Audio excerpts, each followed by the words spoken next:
Hey friends, it's Pastor Rick from Metamora United Church, Metamora, Indiana, with our Friday Minute. We're going to take just a couple of minutes and look at a couple of verses in the book of Matthew. It's actually a passage that is really special to me. You know, in 2022, there are some ways in which life is not all that different from life 2,000 years ago.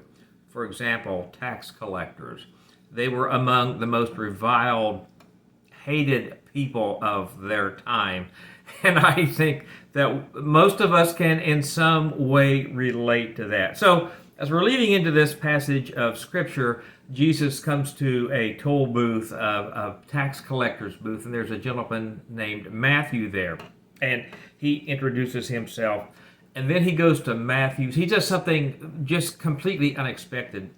He goes to Matthew's house for dinner.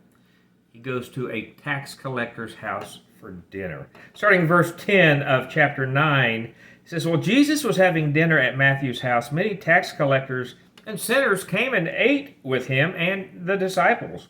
When the Pharisees saw this," the Pharisees, the religious leaders of the day, they asked the disciples, "Why is your teacher eating with tax collectors and sinners?" And Jesus overheard this. And he says, "It's not the healthy that need the doctor, it's the sick." You, speaking to the Pharisees, he tells the Pharisees, "Go and learn what this means. I desire mercy, not sacrifice." By the way, this is a really interesting callback because that's a quote from Hosea chapter 6, verse 6, I believe. And Jesus is actually quoting the Old Testament to the religious leaders of the day. And essentially, if you kind of read between the lines, he's saying to them, you may have the book knowledge, you guys are the leaders, you know what these words say, but do you really know what they mean? The translation of that word is literally deep, heartfelt graciousness. I desire mercy. I desire deep, heartfelt graciousness, not sacrifice. For I have come to call the righteous, but not the sinners. You know, the church is called to love the unlovable.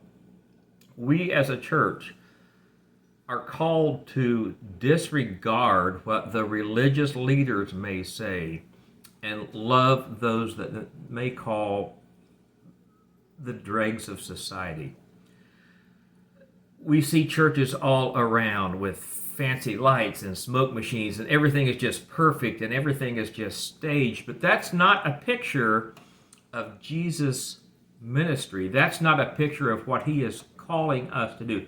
He is calling us to go out, to spend time with people that the religious leaders would not be caught dead spending time with, and extend them deep, heartfelt graciousness. This weekend, let me challenge you to go find somebody and extend some deep, heartfelt graciousness to them. Happy Friday. Have a great weekend, everybody.